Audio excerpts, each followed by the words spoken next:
नमस्कार, सवाल पब्लिक का स्पेशल एडिशन देख रहे हैं आप। आपके साथ मैं हूं श्वेता भट्टाचार्य। आधी दुनिया का तेल, पेट्रोलियम गैस हॉर्मुज में फंसा हुआ है। यूरोप सहित पड़ोसी देश पाकिस्तान में हाहाकार मचा हुआ है, लेकिन भारत के 2 शिप तिरंगा लहराते हुए अरब सागर को पार कर भारत पहुंच गए, पर करीब 2 दर्जन जहाज अभी भी फंसे हुए हैं। सवाल ये है कि वो कब आएंगे और उन 2 दर्जन शिप्स के पीछे और कितने इंडियन जहाज समंदर में हैं। आज सरकार के एक बहुत बड़े अधिकारी ने एक टर्म का इस्तेमाल किया, हालात चिंताजनक। इसका क्या मतलब है? देश की एक रिपोर्ट आपको दिखाती हूं, देखिए और अपने घर परिवार के लिए आगे की तैयारी कर लीजिए।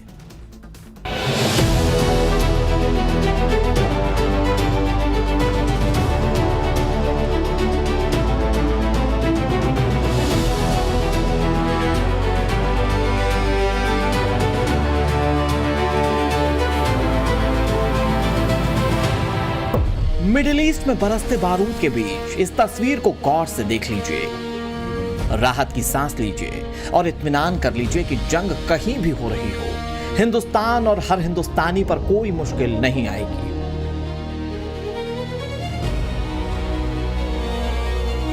जिस हॉर्मुज स्ट्रेट को लेकर दुनिया के कई देश हलकान हैं, तेल और गैस की किल्लत से परेशान हैं, उसी हॉर्मुज के समंदर को चीरकर हिंदुस्तानी जहाज वतन पहुंच चुका है। हॉर्मुज में फंसा शिवालिक जहाज गुजरात के कच्छ में मुंद्रा पोर्ट पर पहुंच चुका है। अरब में छिड़े बारूदी संग्राम के बीच ईरान ने 2 भारतीय जहाजों को गुजरने की इजाजत दी थी, जिसके बाद शिवालिक और नंदा देवी जहाज ने हॉर्मुज को पार किया। शिवालिक ने 13 मार्च को फारस की खाड़ी से सफर शुरू किया। 14 मार्च की सुबह स्ट्रेट ऑफ हॉर्मुज के संकरे मार्ग को पार किया और 16 मार्च यानी कि आज शाम 5 बजे गुजरात के मुंद्रा बंदरगाह पहुंचा। कल एलपीजी टैंकर नंदा देवी जग लाडकी शिप भी पहुंचेंगे। दोनों टैंकर्स में 92,700 मीट्रिक टन एलपीजी भरा हुआ है, यानी कि जिस गैस की किल्लत को लेकर देश भर में हड़कंप मचा हुआ है, उससे बड़ी राहत मिलने वाली है। अब आपको बताते हैं कैसे। गुजरात के मुंद्रा पोर्ट पहुंचा शिवालिक अपने साथ करीब 46,000 मीट्रिक टन एलपीजी लेकर आया है। एक घरेलू सिलेंडर में लगभग 14.2 किलोग्राम एलपीजी भरी जाती है। इस तरह से हिसाब लगाएं तो 46,000 मीट्रिक टन में 32.4 लाख घरेलू सिलेंडर भरे जा सकते हैं। आने वाले दिनों में हॉर्मुज में फंसे सभी जहाज भारत पहुंच सकते हैं। ऐसा इसलिए क्योंकि हॉर्मुज से सभी भारतीय जहाजों को निकालने के लिए सरकार की कूटनीतिक कोशिशें लगातार जारी हैं। हॉर्मुज में अभी भी भारतीय जहाज खड़े हैं। स्ट्रेट ऑफ हॉर्मुज में अभी 22 भारतीय जहाज फंसे हुए हैं। 6 जहाजों में लिक्विड पेट्रोलियम गैस यानी कि एलपीजी लदा हुआ है। 4 जहाजों में क्रूड ऑयल है। 3 जहाज रेगुलर मेंटेनेंस में हैं, जबकि एक जहाज पूरी तरह खाली है। सरकार ने भरोसा दिया है कि देश में तेल और गैस की पर्याप्त मात्रा है। किसी को भी इसे लेकर फिक्रमंद होने की जरूरत नहीं है। हमारे पेट्रोल पंप्स नॉर्मल ऑपरेट कर रहे हैं, कहीं कोई ड्राई आउट रिपोर्टेड नहीं है। Natural gas 100% supply to CNG and PNG customers is made CNG for vehicles. सरकार का कहना है कि एलपीजी की कोई कमी नहीं है।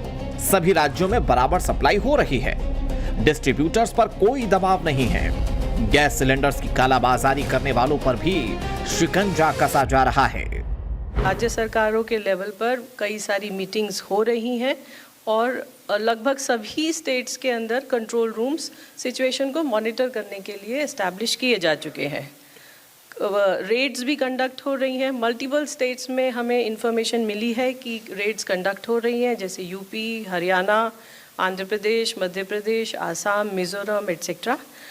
इसके अलावा हमारी ऑयल मार्केटिंग कंपनीज की जो इनकी अपनी वो टीम्स हैं, they have also been activated और लगभग 1100 लोकेशंस पर रिटेल आउटलेट्स और एलपीजी डिस्ट्रीब्यूटर्स पर सरप्राइज इंस्पेक्शंस कंडक्ट किए गए हैं। यानी सरकार हर मुमकिन कोशिश कर रही है कि देश में तेल और गैस की कोई किल्लत ना हो, लेकिन यह भी सच्चाई है कि देश के कई इलाकों में गैस की किल्लत की खबरें सामने आ रही हैं और सरकार ने भी कहीं ना कहीं इस तरफ इशारा किया है। पेट्रोलियम मंत्रालय ने माना कि देश में गैस की स्थिति चिंताजनक है। एलपीजी मैं दोबारा से वही बात दोहराऊंगी कि स्थिति अभी चिंताजनक है, लेकिन हमारे डोमेस्टिक एलपीजी कंज्यूमर्स को एलपीजी की सप्लाई की जा रही है और डिस्ट्रीब्यूटरशिप्स पर कोई ड्राई आउट रिपोर्टेड नहीं है। मैं आपको ये भी बताना चाहूँगी कि आपके माध्यम से हम बार बार कंज्यूमर से अपील कर रहे थे कि ऑनलाइन बुकिंग करें। उसकी वजह से ऑनलाइन बुकिंग में इंक्रीज हुआ है और कल के डाटा के हिसाब से लगभग 90% बुकिंग्स हैव बीन ऑनलाइन। सरकार ने जो कहा वो कहीं न कहीं सच्चाई है। देश के कई हिस्सों में गैस सिलेंडर की भयंकर किल्लत है। ये तस्वीरें उत्तर प्रदेश के अमरोहा की हैं, जहां गैस की किल्लत से लोग परेशान हैं। लोगों का कहना है कि उन्हें पिछले कई दिनों से रसोई गैस का सिलेंडर नहीं मिल पा रहा है। कई गांव में हालात ऐसे बन गए हैं कि घरों में खाना तक नहीं बन पा रहा। मजबूरन लोग लकड़ी और उपलों पर खाना बनाने को मजबूर हैं। परेशानी आएंगी क्योंकि पहले जो है 20 दिन में मिल रहा था, 22 दिन में, और अब जो है 15 दिन में खत्म हो जाता है, तो 45 दिन तो बहुत हो जाएगा। 3 सिलेंडर कहाँ से, 2 सिलेंडर कहाँ से लाएगा बंदा। जो सरकार ने ये नियम जो लागू किया है 40 दिन का, वो बहुत ज्यादा गलत है। हम लोगों को 15 दिन में एक सिलेंडर चाहिए, जो जैसे पता चल जाता है ऐसे ही चाहिए हमें। मतलब बहुत लोग परेशान है, महिलाएं परेशान है। ऐसा नहीं चलेगा जैसे अब चल रहा है। हमारा तो गैस पे खाना बनता है, घर हमारा बंद है, बिल्कुल खुला नहीं है, चूल्हा भी नहीं रख सकते। हमारा तो कई दिन हो गए खाना भी नहीं बनने, बहुत परेशानी हो रही है। खाना बनाया मंगा रहे हैं बाहर से ही। उत्तर प्रदेश के नोएडा में भी लोगों को मुश्किल से ही सिलेंडर मिल पा रहा है। कई जगह तो सिलेंडर लेने के लिए लंबी लंबी कतारें हैं। आज हम देखेंगे, देखिए आप यहाँ देख रहे हैं किस तरीके से जो लंबी लंबी लाइनें हैं वो यहाँ पर गैस सिलेंडर्स की लगी हुई हैं। 2 लाइन, 3 लाइन, 4 लाइन बनाकर लोग जो है वो यहाँ पर इंतजार कर रहे हैं। कई सौ मीटर की जो लाइन है वो आपको यहाँ पर नजर आएगी। और चाहे बच्चों की बात करें, बुजुर्ग की बात करें, महिलाओं की बात करें, युवाओं की बात करें, हर जगह पे ही इस तरीके से जो लाइन है गैस सिलेंडर्स की वो नजर आएगी आप। मुंबई में भी लोगों को सिलेंडर की कमी का सामना करना पड़ रहा है। कमर्शियल सिलेंडर की किल्लत से मुंबई में 30% से ज्यादा रेस्टोरेंट और होटल्स बंद हो चुके हैं। हिमाचल हो या हरियाणा, असम से लेकर अहमदाबाद तक सिलेंडर की किल्लत की शिकायतें हैं। लोगों को कई कई घंटे लाइन में लगना पड़ रहा है। लेकिन लखनऊ के मधुसूदन उपाध्याय को सिलेंडर की कोई टेंशन नहीं है। इसकी वजह क्या है, उन्हीं से सुनिए। आचार्य जी, बहुत किल्लत हो रही है और मुझे लग रहा है आप कतार में लगे नहीं। हम कतार में लगने वाले लोग ही नहीं हैं, क्योंकि हमारे पास हमेशा एक अच्छा विकल्प रहता है। एलपीजी का बहुत अच्छा विकल्प इंडक्शन है, क्योंकि एक तो इसमें बिजली की खपत पहले जैसी नहीं है। इंडक्शन डिवाइसेस हैं उनमें बिजली की खपत कम है। दूसरा कि हमारे पास तो हम भारतवंशी लोग हैं, हमारे पास लकड़ी का विकल्प है। मधुसूदन उपाध्याय की तरह देश में कई लोग हैं जिन्हें सिलेंडर वाले संकट से लेना देना नहीं है। असल में एलपीजी सिलेंडर की कमी के बीच इंडक्शन कुकर की डिमांड अचानक कई गुना बढ़ गई। हालत यह है कि कई इलेक्ट्रॉनिक्स की दुकानों में इंडक्शन स्टोव का स्टॉक खत्म हो चुका है। कंपनियों के लिए भी डिमांड पूरी करना इस वक्त मुश्किल है। इस वक्त हम चंडीगढ़ की मशहूर इलेक्ट्रॉनिक मार्केट में हैं, जो सेक्टर 18 में है।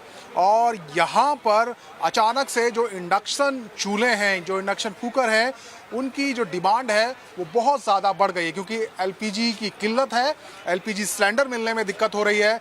इसलिए अब लोग जो इंडक्शन कुकर हैं, इंडक्शन चूल्हे हैं, उनको धड़ल्ले से खरीद रहे हैं। और आप देखिए यहाँ पर मैं पहुँचा हूँ, यहाँ पर अलग अलग जो ब्रांड हैं उनके और अलग अलग जो साइज हैं वो इंडक्शन यहाँ पर रखे हुए हैं। और अब एक इंडक्शन एक ऐसा उपाय है, या हम कहें एक ऐसा विकल्प है जो अब लोगों को नज़र आ रहा है। अगर एलपीजी की किल्लत होती है तो फिर जो इंडक्शन चूल्हा है वही उनको एक तरीके से उनकी जो जान है उसको बचा सकता है। साफ है कि लोग अपनी जरूरत के हिसाब से विकल्प तलाश रहे हैं, तो आपदा में अवसर तलाशने वाले भी कम नहीं हैं। दिल्ली पुलिस ने सिलेंडर की कालाबाजारी के बड़े रैकेट का भंडाफोड़ किया। मुंडका इलाके में एक गोदाम से 610 गैस सिलेंडर बरामद किए गए, जिन्हें नियमों के खिलाफ जमा करके रखा गया था। गोदाम में अलग अलग कंपनियों के कमर्शियल एलपीजी सिलेंडर एक साथ रखे हुए थे। देश के कई और शहरों में भी कालाबाजारी करने वालों के खिलाफ ऐसे ही एक्शन लिया जा रहा है। दूसरी तरफ गैस की किल्लत के बहाने विरोधियों को भी सियासत करने का बहाना मिल चुका है।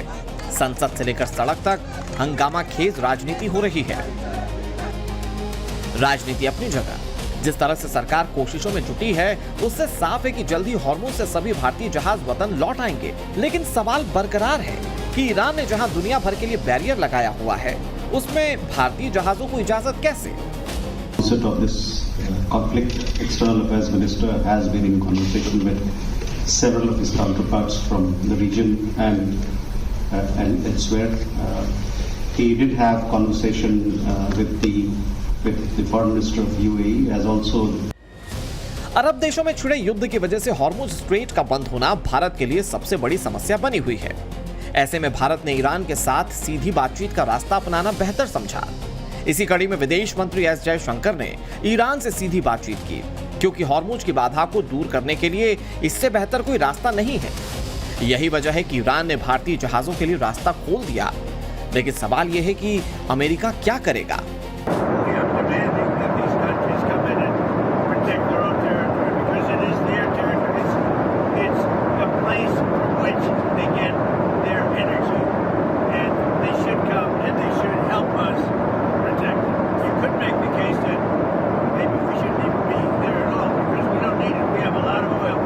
There for NATO.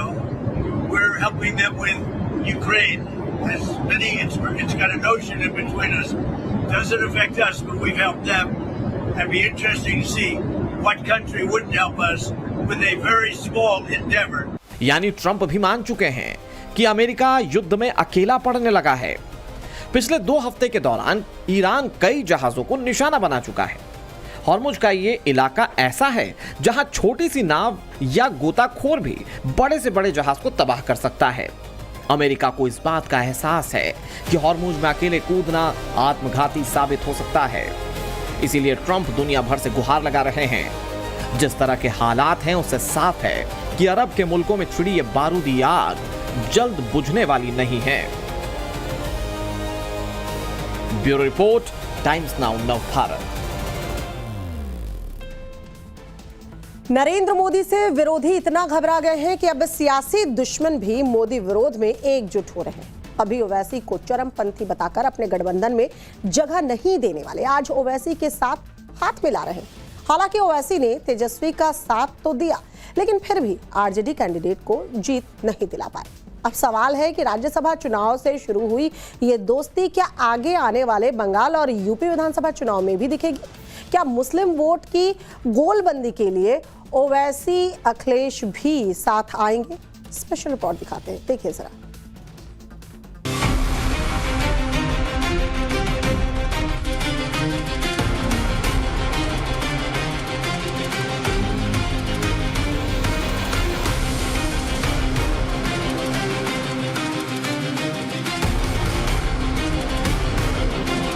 ये दिखा रहा है कि आने वाले चुनावों में हवा का रुख क्या होगा। क्या पहले से और ज्यादा ताकतवर होते नरेंद्र मोदी की वजह से उनके पॉलिटिकल दुश्मन भी दोस्त बनने लगे? क्या नरेंद्र मोदी का डर है कि कभी एक दूसरे के खिलाफ जहर उगलने वाले, एक दूसरे के खिलाफ चुनावी मैदान में उतरने वाले, एक दूसरे को चरमपंथी कहने वाले आज मोदी विरोध में एक दूसरे के गले मिल रहे हैं, एक दूसरे का समर्थन कर रहे हैं? कम से कम आज हुए राज्यसभा चुनाव में ऐसे ही सियासी समीकरण देखने को मिले। आज के चुनाव के नतीजे क्या रहे, कौन जीता, कौन हारा, किसको फायदा हुआ, सब कुछ आगे बताएंगे। लेकिन इस चुनाव ने जो राजनीतिक समीकरण को बदला है उसे पहले समझिए। राज्यसभा चुनाव में तेजस्वी यादव की आरजेडी को ओवैसी की पार्टी ने समर्थन दिया। बिहार में ओवैसी के 5 विधायकों ने आरजेडी उम्मीदवार के पक्ष में वोट डाला। राज्यसभा चुनाव से एक दिन पहले रविवार को एआईएमआईएम के प्रदेश अध्यक्ष और विधायक अख्तरुल इमाम के सरकारी आवास पर एक इफ्तार पार्टी का आयोजन किया गया। इस इफ्तार में तेजस्वी यादव विशेष रूप से शामिल हुए। इस इफ्तार पार्टी में तेजस्वी के पहुंचने के बाद ही साफ हो गया था कि ओवैसी की पार्टी आरजेडी उम्मीदवार के पक्ष में वोट करेगी और आज हुआ भी वैसा ही। अब सवाल है कि विधानसभा चुनाव में असदुद्दीन ओवैसी के बार बार कहने के बाद भी तेजस्वी ने उन्हें गठबंधन में शामिल तक नहीं किया। यहां तक कि तेजस्वी ने ओवैसी को विधानसभा चुनाव प्रचार के दौरान चरमपंथी तक कहा, जिसके जवाब में ओवैसी बिहार चुनाव के दौरान हर रैली में तेजस्वी पर हमलावर रहे। तेजस्वी के चरमपंथी वाले बयान को ओवैसी ने मुसलमानों से जोड़ा और उसका बिहार में उन्हें फायदा भी हुआ। तेजस्वी ने अब सवाल है कि ओवैसी और तेजस्वी के बीच आखिर ऐसी कौन सी डील हुई कि ओवैसी और तेजस्वी एक साथ आ गए। अचानक ऐसा क्या हुआ कि ओवैसी की पार्टी ने तेजस्वी की पार्टी को समर्थन देने का ऐलान कर दिया। क्या इस समर्थन के बाद ये मान लिया जाए कि ओवैसी की महागठबंधन में एंट्री हो गई है? क्या आने वाले विधानसभा चुनाव में ओवैसी और तेजस्वी एक साथ नजर आएंगे? कहते हैं कि पॉलिटिक्स में कोई भी डील यूं ही नहीं होती, हर कोई अपना फायदा देखकर ही डील करता है। अब सियासी गलियारों में चर्चा है कि राज्यसभा चुनाव में समर्थन के बदले AIMIM ने विधान परिषद के चुनाव में एक सीट की डील की है, यानी कि एक हाथ से लो और दूसरे हाथ से दो। इस चुनाव में एक एक वोट की कीमत है, जिसका सीधा असर राज्यसभा की संख्या बल पर पड़ता है। संसद में बिल पास कराने के लिए एक एक वोट अहम होता है, लेकिन ये चुनाव केवल राज्यसभा का चुनाव नहीं है, इसमें बहुत कुछ पॉलिटिकल मैसेज है, इसे ऐसे समझिए। अब आगे 5 राज्यों में विधानसभा चुनाव होने वाले हैं, खासकर पश्चिम बंगाल की बारी है। अप्रैल में पश्चिम बंगाल में चुनाव है, चुनाव तारीखों का ऐलान हो चुका है। बंगाल में बाबरी वाले हुमायूं कबीर के साथ AIMIM के नेता मंच शेयर कर चुके हैं। तो क्या बंगाल में ममता को शिकस्त देने के लिए ओवैसी, हुमायूं और RJD सब एक साथ होंगे? अगर ओवैसी, तेजस्वी और हुमायूं कबीर एक साथ आते हैं तो फिर इंडी गठबंधन का क्या होगा? पश्चिम बंगाल के बाद अगला बड़ा चुनाव उत्तर प्रदेश का है। कहा जाता है कि जो यूपी जीत कर जाता है वो ही दिल्ली की गद्दी पर कब्जा करता है। यूपी में 2027 में विधानसभा चुनाव होने वाले हैं। 403 विधायक और 80 सांसद देने वाले राज्य उत्तर प्रदेश की परीक्षा बाकी है। ऐसे में जो सियासी तस्वीर मौजूदा हालात में दिख रही है, उससे क्या यूपी में भी सियासी समीकरण बदलेंगे? क्या यूपी में योगी को टक्कर देने के लिए ओवैसी, अखिलेश साथ आएंगे? क्या यूपी में मुसलमान वोट के लिए अखिलेश, ओवैसी एक साथ गोलबंदी करेंगे? अगर ओवैसी, अखिलेश साथ आएंगे तो फिर राहुल गांधी का क्या होगा? हालांकि 2027 में क्या होगा वो आने वाले समय में तस्वीर साफ होगी। अभी तक तो ओवैसी अखिलेश यादव पर हमलावर ही रहे हैं। बिहार विधानसभा चुनाव में अकेले दम पर ओवैसी की पार्टी ने अच्छा प्रदर्शन किया, 5 सीटें जीती। उसके बाद महाराष्ट्र नगर निगम के चुनाव में भी ओवैसी की पार्टी ने इंडी गठबंधन की पार्टियों से बेहतर प्रदर्शन किया। लगातार ओवैसी की पार्टी मुस्लिम बहुल इलाके में अच्छा प्रदर्शन कर रही है, लेकिन ओवैसी की पार्टी में वो ताकत नहीं कि वो अपने बल पर कहीं भी सरकार बना ले, इसलिए वो गठबंधन की तलाश में है। खासकर यूपी की बात करें तो यूपी में ओवैसी की पार्टी गठबंधन के लिए ज्यादा बेचैन है, क्योंकि BSP अकेले चुनाव लड़ने का ऐलान कर चुकी है। समाजवादी पार्टी और कांग्रेस से दूरी बनी हुई है। ऐसे में ओवैसी के सामने विकल्प सीमित दिख रहे हैं और बिहार में राज्यसभा चुनाव में RJD का साथ देकर ओवैसी माहौल बनाने की कोशिश में है। वहीं दूसरी तरफ अखिलेश यादव अभी से 2027 में जीत का दावा कर रहे हैं। नरेंद्र मोदी और बीजेपी के विरोध में असदुद्दीन ओवैसी की पार्टी ने इस चुनाव के दौरान खुल्लम-खुल्ला ऐलान किया है कि वो RJD के उम्मीदवार को समर्थन देंगे, लेकिन चुनाव के दौरान तमाम पार्टियों के नेताओं ने अलग अलग क्रॉस वोटिंग की। इजराइल के प्रधानमंत्री बेंजामिन नेतन्याहू आज सोशल मीडिया पर छाए हुए हैं। कारण है नेतन्याहू का एक वीडियो, जिसे लेकर जितनी मुंह उतनी बातें कही जा रही हैं। 15 मार्च को भारतीय समय के मुताबिक रात 8:04 पर नेतन्याहू के एक्स अकाउंट से ये वीडियो जारी किया गया, जिसे अब तक 67 मिलियन से ज्यादा लोगों ने देख लिया है। वीडियो की चर्चा इसलिए भी हो रही है क्योंकि पिछले 2 दिनों से नेतन्याहू की सलामती के बारे में तरह तरह की बातें जो है कही जा रही थी। वीडियो में पीएम नेतन्याहू एक कॉफी शॉप में नजर आ रहे हैं। दस्तक नाम की ये कॉफी शॉप यरूशलेम के बाहरी इलाके में मौजूद है। वो बाकायदा एक कॉफी शॉप में खड़े हैं, उनके हाथ में कॉफी का एक कप है। वो बाकायदा इस वीडियो में कॉफी पीते हुए नजर आ रहे हैं। इसके बाद वो हाथ उठाकर अपनी उंगलियां गिनकर भी दिखा रहे हैं। लेकिन ये 1 मिनट का वीडियो पूरे दिन सोशल मीडिया पर छाया रहा है। इसके बाद नेतन्याहू के अकाउंट से एक और वीडियो जारी किया गया जिसमें वो लोगों से मिलते हुए देखे जा सकते हैं, बात करते और तस्वीरें खिंचवाते हुए भी नजर आ रहे हैं। पर कॉफी वाला वीडियो आते ही दावा होने लगा कि ये AI से बनाया हुआ वीडियो है और इसकी सबसे बड़ी वजह बना ग्रोक, जिसने वीडियो के बारे में लिखा कि ये एक डीप फेक वीडियो है। इसके बाद से ही 60 सेकंड के इस वीडियो का एक एक फ्रेम सोशल मीडिया पर बारीकी से देखा जाने लगा। वीडियो को स्लो मोशन लगाकर दावा ये किया जा रहा है कि ये फेक है, AI से बनाया गया है, क्योंकि कॉफी कप में पूरी तरह से भरी हुई आपको दिखेगी लेकिन कॉफी छलक नहीं रही है। नेतन्याहू कॉफी पीते हैं लेकिन कॉफी जो है वो कम भी नहीं होती। यहां तक कि कॉफी पर बना डिजाइन भी बिगड़ता हुआ नजर नहीं आ रहा। ये दावा सोशल मीडिया पर किया जा रहा है। इसके अलावा नेतन्याहू की जैकेट की जेब पर भी सवाल उठाए जा रहे हैं और कहा जा रहा है कि नेतन्याहू का हाथ गया भी नहीं और जेब अपने आप हरकत में आ गई और खुद आगे बढ़ गई। ये अटकलें 2 दिन पहले आए नेतन्याहू के इस वीडियो से शुरू हुई, जिसमें दावा किया गया कि नेतन्याहू की जगह उनका AI वीडियो बनाकर इजराइल उन्हें सही सलामत दिखाने की कोशिश कर रहा है। कहा गया कि नेतन्याहू की 6 उंगलियां वीडियो में दिखाई दे रही हैं, लेकिन बाद में ये पूरी तरह साफ हो पाया कि कोई 6 उंगलियां नहीं है बल्कि ये एक ऑप्टिकल इल्यूजन है। पूरी पड़ताल करने टाइम्स नाउ न भारत के रिपोर्टर मयंक सिंह यरूशलेम के उसी कॉफी शॉप पर पहुंचे जहां नेतन्याहू गए थे, लेकिन वहां जाकर हमारे रिपोर्टर ने क्या देखा, क्या पता चला, दिखाते हैं। टाइम्स नाउ न भारत की टीम आपको एक्सक्लूसिवली ले आई है उसी कैफे हाउस में जहां की बेंजामिन नेतन्याहू ने इस जगह का उपयोग किया जितने तरह की रूमर्स थी उसको डिस्प्ले करने के लिए, और उन्होंने यही वो कॉफी ली थी और वहाँ पीते हुए बोला था कि मैं इसका इंतजार कर रहा था, और उन्होंने अपना हाथ दिखाया था जिसमें उन्होंने कहा था कि मेरे 5 ही उंगलियां हैं, क्योंकि जो वीडियो आया था उसमें एक्स्ट्रा फ्लैश था उस वीडियो के अंदर।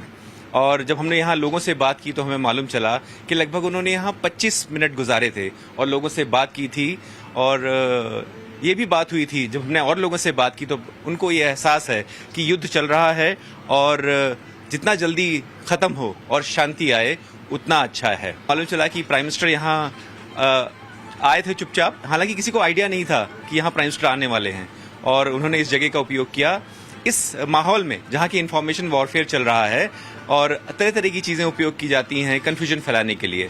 तो उन कन्फ्यूजन को दूर करने के लिए, उसको डिस्पेल करने के लिए प्राइम मिनिस्टर बेंजामिन नेतन्याहू ने इसी जगह का उपयोग किया और यही ठीक कॉफ़ी उन्होंने पी थी। विजय सचिन रावत के साथ मयंक सिंह, टाइम्स नाउ न भारत, इजराइल। अगली खबर का रुख करते हैं। धुरंधर 2.0 ने पाकिस्तान की नींद उड़ा दी है। आसिम मुनीर धुरंधर के खौफ से रातों को सो नहीं पा रहा है। पाकिस्तानी बड़े साहब की आइडेंटिटी पता लगाने में जुटे हैं। पाकिस्तान में गली गली ये चर्चा होने लगी है कि भाई इस बार फिल्म में किसका नंबर है, रहमान डकैत कौन है, बड़े साहब कौन है, लियारी से लेकर लाहौर तक पाक में हड़कंप क्यों मचा है। एक्सक्लूसिव रिपोर्ट दिखाते हैं, देखिए जरा। धुरंधर पार्ट 1 का खौफ अभी कम नहीं हुआ था कि आतंकिस्तान को डराने अब धुरंधर पार्ट 2 भी आ गई। बस 48 घंटे से भी कम का समय बचा है जब धुरंधर 2 देश विदेश के सिनेमाघरों में रिलीज हो जाएगी। लेकिन धुरंधर द रिवेंज बॉक्स ऑफिस पर रिलीज से पहले ही 100 करोड़ रुपए कमा चुकी। फिल्म ने वर्ल्ड वाइड एडवांस बुकिंग में 100 करोड़ का आंकड़ा पार कर लिया है। फिल्म का कुल ग्लोबल एडवांस कलेक्शन लगभग 101 करोड़ का रहा। इसमें भारत से 44 करोड़ और विदेशी बाजारों से 57 करोड़ रुपए आए। कहा यह भी जा रहा है कि प्री सेल्स में ही फिल्म की 200 करोड़ की टिकट बिक सकती है। धुरंधर 2 की इसी प्री बुकिंग का सक्सेस रेट देखकर पाकिस्तानी हैरान है और पूरे मुल्क में सिर्फ धुरंधर की बातें हो रही। पिछले साल दिसंबर में रिलीज हुई धुरंधर ने बॉक्स ऑफिस पर जबरदस्त धमाल मचाया था और दुनिया भर में करीब 1300 करोड़ रुपए की कमाई की थी। इतनी रकम में तो पाकिस्तान के कई शहर नीलाम हो सकते हैं। यही वजह है कि जिन्ना लैंड में धुरंधर को लेकर बहस फिर तेज हो गई। पाकिस्तान फिल्मों और जंगों की बात नहीं करे तो बेहतर, क्योंकि पाकिस्तान फिल्में नहीं बनाता। पाकिस्तान सिर्फ आतंकी कट्टरपंथी और दहशतगर्द बना सकता है, और धुरंधर फिल्म में पाकिस्तान के इसी आतंक वाले पाप को बेपर्दा किया गया है। धुरंधर की यही कहानी पाकिस्तानियों को बेहद पसंद आ रही है। एक तरफ पाकिस्तानी आवाम धुरंधर की तारीफ करते नहीं थक रहे, तो दूसरी तरफ पाकिस्तानी प्रोपेगेंडा चैनलों पर मातम छाया है। रहमान डकैत के एनकाउंटर के बाद की कहानी धुरंधर 2 में दिखाई जाएगी। ट्रेलर में हमजा की पिछली जिंदगी रिवील की गई है। हमजाही जसकीरत सिंह रंगी है। फिल्म धुरंधर 2 के लगभग 3.5 मिनट लंबे ट्रेलर में एक बार फिर पाकिस्तान के लियारी इलाके की झलक मिलती है। यही वजह है कि पाकिस्तानी बिलबिलाए हैं। धुरंधर के पहले पार्ट के सुपरहिट होने के बाद पाकिस्तान ने डींगे हाँकी थी कि वो भी धुरंधर के जवाब में मेरी लियारी नाम से फिल्म बना रहा, लेकिन फिल्म कब आएगी, कब बनेगी, इसका कोई अता पता नहीं।